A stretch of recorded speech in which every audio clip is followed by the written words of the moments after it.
The Visionary and the Paradox.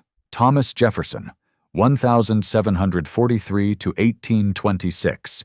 Hello, history fans, and welcome back to Historic Figures. If Abraham Lincoln saved the American Union, it was the subject of today's story who defined what that union was supposed to be.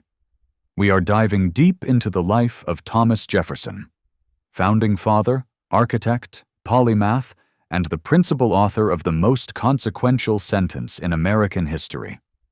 All men are created equal. He was a man of Enlightenment ideals who owned hundreds of human beings. He was a champion of liberty who governed with pragmatic power. Today, we confront the vision and the paradox of America's third president. Let's explore the profound and complicated story of Thomas Jefferson. The Virginia Aristocrat and the Age of Reason, 1743 to 1775. Thomas Jefferson was born in 1743 into the plantation aristocracy of Virginia. Unlike the rigid Puritanism of New England, Jefferson was raised in the relaxed intellectual atmosphere of the Southern gentry. He was a natural polymath, a term describing a person of wide-ranging knowledge. He was a gifted violinist, a brilliant architect, designing his own home, Monticello, a scientist, and a lawyer. His true education came not from a classroom, but from the texts of the European Enlightenment. He devoured the works of thinkers like John Locke and Montesquieu, absorbing their revolutionary ideas about natural rights, limited government, and the separation of powers. While practicing law, Jefferson became a leader of the growing colonial resistance to British rule. He was a terrible public speaker. His voice was too weak and he was too introverted for the heated debates of the time. But his pen was a mighty weapon. His power lay in his ability to articulate philosophical ideas into clear, revolutionary political doctrine.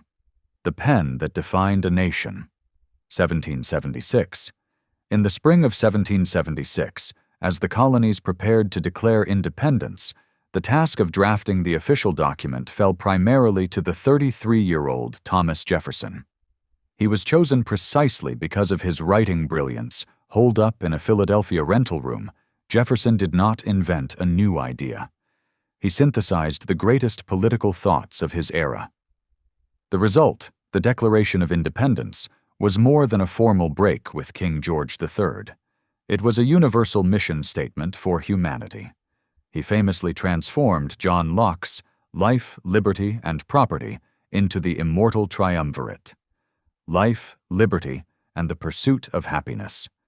This shift was revolutionary, suggesting that government's purpose was not just to protect possessions, but to secure the ability of every individual to seek their own fulfillment. It was a promise made for all time. The Great Omission and the Unsettled Paradox. Yet, even in this sacred document, a moral compromise had to be made.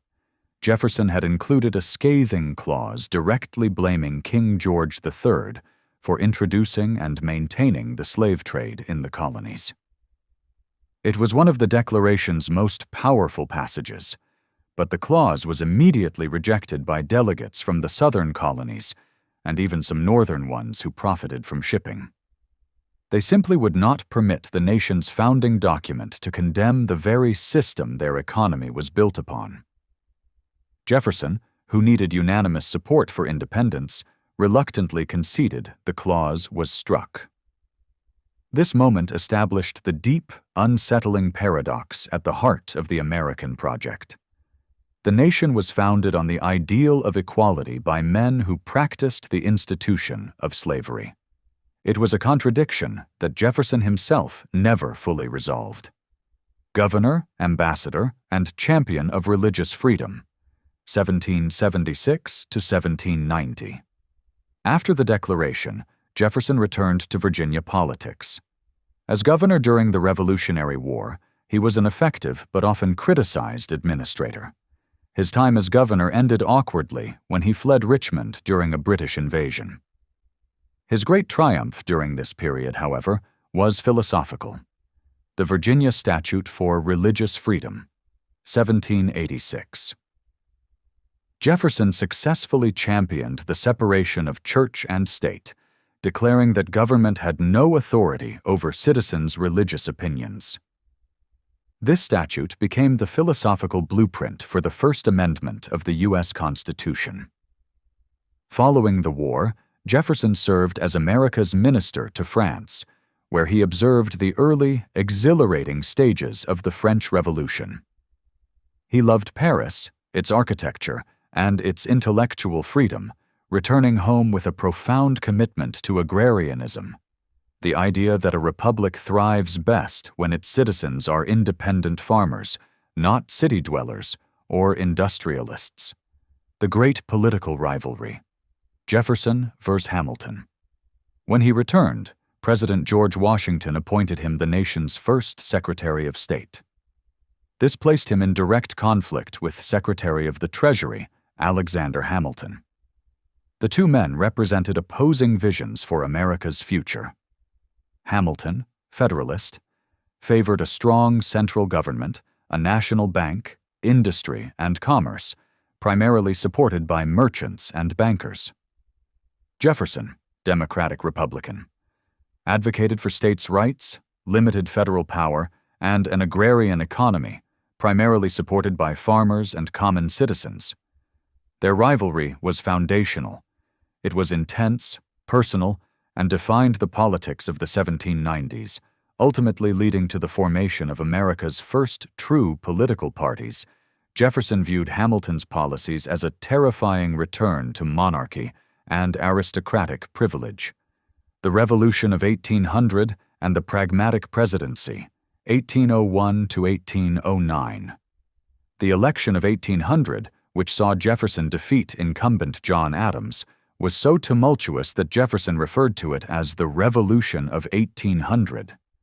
It marked the first peaceful transfer of power from one political party to another in American history, validating the success of the new democratic system. As president, Jefferson championed his vision of limited government, cutting taxes, and shrinking the military. However, his tenure is defined by an action that completely contradicted his strict interpretation of the Constitution: the Louisiana Purchase in 1803. Napoleon offered to sell the entire Louisiana Territory, a massive piece of land that would more than double the size of the United States. For just $15 million, Jefferson knew his Constitution did not explicitly grant the president the power to buy foreign territory. Yet, the strategic importance and the potential for a vast empire of liberty of agrarian farmers were too great to ignore. He pragmatically ignored his own constitutional principles and authorized the purchase. It was the single greatest executive decision of his presidency, Monticello's shadow. The enduring paradox. To truly understand Jefferson is to confront the monumental contradiction of his life, epitomized at his beautiful, self-designed home, Monticello. The author of All Men Are Created Equal owned hundreds of enslaved people throughout his life. The most difficult shadow is that of Sally Hemings, an enslaved woman at Monticello and the half-sister of Jefferson's late wife. Historical and DNA evidence strongly suggests Jefferson fathered several children with Hemings, a relationship born out of the horrific reality of slavery. This contradiction, the profound articulation of liberty coexisting with the systematic denial of liberty, is the heaviest burden on his legacy. Jefferson argued that slavery was a moral depravity that he wished to end, but he was too politically cautious and perhaps too personally compromised to act decisively. He failed to free most of his own slaves in his will, ensuring that his family and his debts remained intertwined with the institution he supposedly despised: retirement, reconciliation, and the final word, 1809 to 1826. After retiring from the presidency, Jefferson devoted his final years to his intellectual passions. His greatest project was founding the University of Virginia, which he designed, planned, and oversaw, conceiving it as a secular institution dedicated to Enlightenment principles. In his final years, he reconciled with his old political adversary, John Adams. Their correspondence is a profound record of their final thoughts on the revolution they created. In a twist of historical fate that seems almost mythical, Thomas Jefferson died on July 4, 1826, the 50th anniversary of the Declaration of Independence. Hours later, his friend and rival, John Adams, also passed away, with his last words rumored to be, "Thomas Jefferson survives." But Jefferson did not survive. Yet his words did. Though the man remains controversial, his philosophical achievement is undeniable. He gave America its fundamental vocabulary: life, liberty, and the pursuit of happiness. This phrase became the standard against which the nation has constantly, and often painfully, measured its own failures and successes. History fans, what do you think? Does Jefferson's profound philosophical contribution outweigh the moral failure of his personal life, or is the contradiction permanent? Share your analysis in the comments below.